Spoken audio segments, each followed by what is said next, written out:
ইংরেজ ক্রিকেটারকে ইচ্ছাকৃত ধাক্কা, টিম ইন্ডিয়ার সুপারস্টারকে আচ্ছা শাস্তি দিল আইসিসি। হঠাৎ যেন খারাপ খবরের স্রোত টিম ইন্ডিয়ায়। কোহলির অনুপস্থিতিতে দ্বিতীয় টেস্ট থেকে ছিটকে গিয়েছেন রবীন্দ্র জাদেজা, কে এল রাহুল। এরই মধ্যে আইসিসির কড়া শাস্তির মধ্যে পড়লেন জসপ্রীত বুমরা। হায়দ্রাবাদ টেস্ট চলাকালীন ইংরেজ ব্যাটার অলি পোপের সঙ্গে শারীরিক স্পর্শ করেছিলেন। সেই কারণেই আইসিসির তরফে ভর্ৎসিত হলো তারকা পেসার। এক ডিমেরিট পয়েন্ট যোগ হলো তাঁর নামের পাশে। আইসিসির আচরণবিধি অনুযায়ী কোনো ক্রিকেটার, বিপক্ষ দলের cricketer, support staff, umpire, match referee, এমনকি দর্শকের সঙ্গেও যদি অহেতুক শারীরিক স্পর্শ করে, তাতে আইসিসির শৃঙ্খলা ভঙ্গ হয়।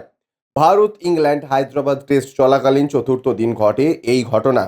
ইংল্যান্ডের দ্বিতীয় ইনিংসের ব্যাটিংয়ের সময় বুমরা ৮১তম ওভারে বোলিং করছিলেন। সেই সময় অলি পোপের রান আটকানোর জন্য তার সামনে এসে দাঁড়িয়েছিলেন বুমরা।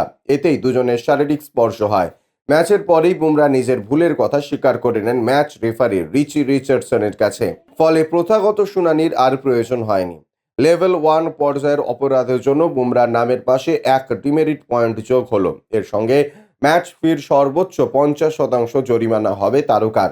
বুমরা স্পিনিং পিচেও ইংল্যান্ডের দ্বিতীয় ইনিংসে 4 উইকেট দখল করেন। এরই মধ্যে 196 করা অলি পোপকেও ফেরান তিনি।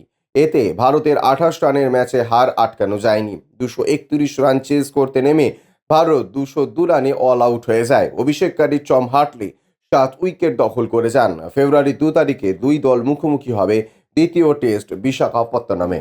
ব্যুরো রিপোর্ট, ইউজে নিউজ।